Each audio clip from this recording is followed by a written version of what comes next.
今天我们要聊一个你可能天天都能在超市看到，但绝对想不到背后有多夸张的膀大帝国，那就是吞拿鱼罐头。你可能觉得不就是一罐几10块钱的鱼肉吗？有什么好稀奇的？但我告诉你，这是一个每年在全球疯狂吸金上百亿美元，每年捕捞量高达500万吨的恐怖产业。500万吨是什么概念？如果把这么多鱼全部换算成成年人的体重，相当于大约6000万个成年人同时站在秤上。而要把这魔膀大的深海巨兽从太平洋、大西洋几千米深的蓝色荒漠里捞出来，再送到你家楼下便利店的货架上，中间经历的黑科技、残酷的深海博弈，还有超越你想象的巨额财富，绝对会让你目瞪口呆。这一切的起点要从远离陆地几千公里的大洋中央开始说起。很多人以为捕吞拿鱼就像老人与海一样，一根鱼竿，一条小船，跟大鱼搏斗个几天几夜，那叫情怀，不叫产业。真正的现代工业化捕捞是一场如同军事行动一般的科技战争。在浩瀚无垠的大海里，吞拿鱼是游速最快的鱼类之一，不对，是鱼类之一。它们的时速可以达到惊人的70公里。要在茫茫大海上找到这群游得比跑车还快的深海幽灵，捕鱼船坠必须动用最顶级的科技。现在的大型美式围网船造价动辄几千万美元，船上配备了军用级别的声呐、雷达，甚至还会搭载专门的直升机在海面上空盘旋，就为了在几百平方公里的海域里寻找那一抹因为吞拿鱼群高速游动而泛起的白色浪花。当直升机或声呐锁定了目标，真正的重头戏就来了。这时候捕鱼船会是放出一张大到让人窒息的巨型围网。这一张网到底有多大？它的长度达到了惊人的 1.5 公里，深度直逼200-300米。当这张网在海里完全展开的时候，它就像是一面沉没在海底的钢铁巨墙，把方圆几公里的海域全部死死封锁。随后工作船会拉动网底的钢缆，像抽浮带一样把整张网的底部慢慢收紧。这个过程被称为网。随着网越收越紧，无数的吞拿鱼在水面疯狂跳跃，水花四溅，场面壮观的就像是煮沸了的开水。这一网下去，运气好的话可能就是几十吨甚至上百吨的收获。但是真正的考验才刚刚开始。吞拿鱼是一种非常特殊的鱼类，它们是热血动物。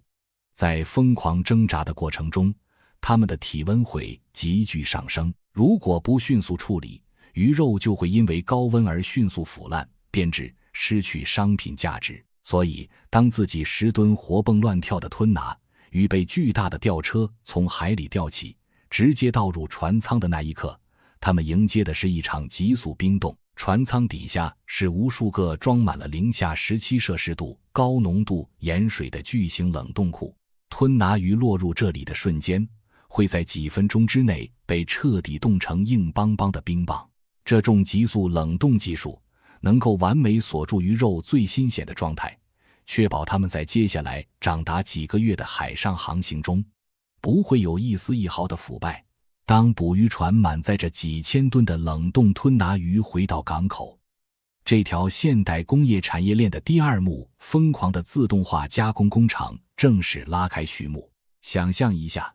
当你走进一座每天要处理几百吨鱼肉的超级工厂，那重震撼感是无法用言语形容的。这里是一座日产50万罐吞拿鱼罐头的工业巨兽，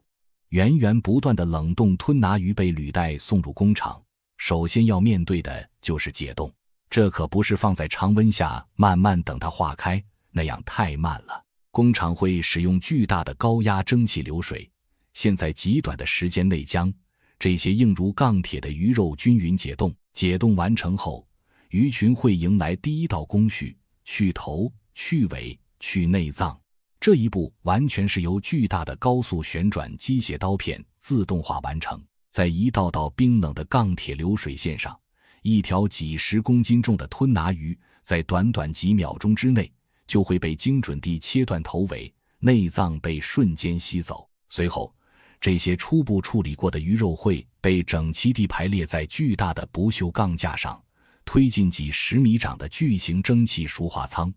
在这里，鱼肉会被高压蒸汽蒸煮大约2到3个小时。这个步骤非常关键，它不仅能初步杀菌，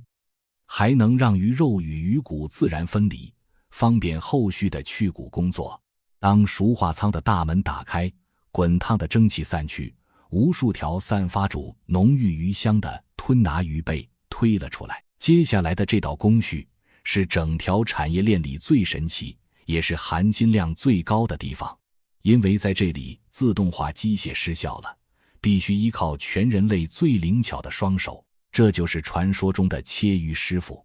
虽然现在的 AI 和机器人已经强大到可以上天入地，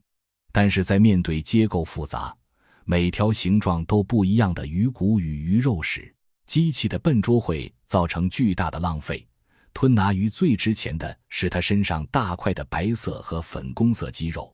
而贴近脊椎的深红色血肉则味道浅色，带有腥味，只能用来做宠物罐头。如何以最快的速度、最少的损耗，把这两种肉完美分离，全靠切鱼师傅的肉眼和手感。在这些流水线上，站住一排排身穿防护服、手持特制尖刀的顶级切鱼师，他们的动作快到肉眼难以捕捉，一挑、一划、一剔，短短10几秒钟，一条大鱼身上的鱼皮、鱼骨、公肉就被精准剥离，只留下最完美、最纯净的白肉。你可能觉得这只是一份普通的体力活，那你就大错特错了。在顶级的加工厂里，一个技术出神入化的首席切鱼师傅，他的年薪可以高达惊人的20万美元。20万美元，这相当于很多硅谷高级工程师或者华尔街金融精英的收入。为什么一个切鱼的能拿这么高薪水？原因很简单，这是一个纯粹靠效率和良品率说话的岗位。吞拿鱼是高价值原料，如果一个普通工人因为技术不熟练，在剔骨时多浪费了1%的精肉，一整天下来，工厂损失的金额可能就是几千美元。那些顶级的切鱼大师，他们切出来的鱼肉损耗极低，而且速度是普通人的数倍。对于日产50万罐的超级工厂来说，留住这样的人才，就是留住源源不断的利润。当精美的鱼肉被切鱼师傅完美剥离后，他们再次进入了冰冷的机械自动化世界，传送带将一块块肥美的鱼肉送入高速切碎机，根据不同的产品定位，有些会被切成炸实的整块鱼肉，有些则会被搅碎成细腻的碎肉。紧接着，空罐头如同暴雨般从上方的管道哗啦啦地倾泻而下，精准地落入旋转灌装机中。在这里，机器会以每分钟几百罐的速度把定量的鱼肉塞进罐头里，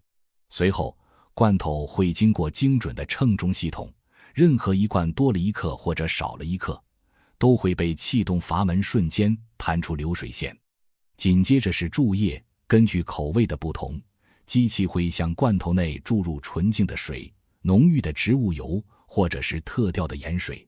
油浸吞拿鱼口感滑嫩，香气扑鼻，而水浸吞拿鱼则主打低脂健康，深受健身人士的喜爱。灌装完成后，罐头会进入最关键的一步——真空封口。机器会抽前罐内所有的空气，然后用巨大的压力将马口、铁盖子死死焊接、压紧。没有了空气，细菌就失去了滋生的土壤。但这还不够安全，封装好的罐头会被送入最后的终极关卡——高温高压灭菌釜。在超过120摄氏度的高温下，罐头会被连续轰炸几十分钟。这个过程会彻底消灭罐头内部可能残留的任何微小细菌和芽孢。这就是为什么吞拿鱼罐头不需要添加任何防腐剂，却能在常温下保存3年甚至5年都不会坏的科学秘密。它不是靠化学科技，而是靠极致的物理密封与高温杀菌。当罐头从灭菌釜里推出来，经过冷却、贴标、装箱，他们就正式告别了这座疯狂的工厂。他们会被装进一只只集装箱，登上巨大的集装箱货轮，穿越大洋，分流到全球各地的物流中心，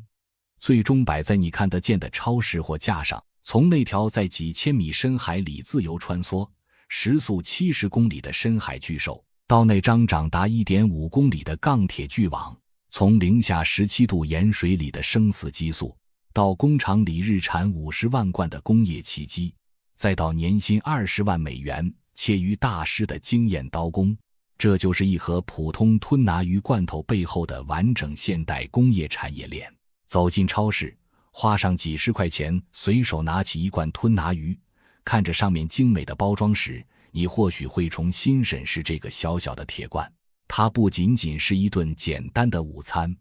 它更像是一个人类现代工业、顶级科技与全球贸易完美协同的奇迹结晶。在这个小小的罐头里装住的是人类征服海洋的野心，也是现代文明那让人叹为观止的极致效率。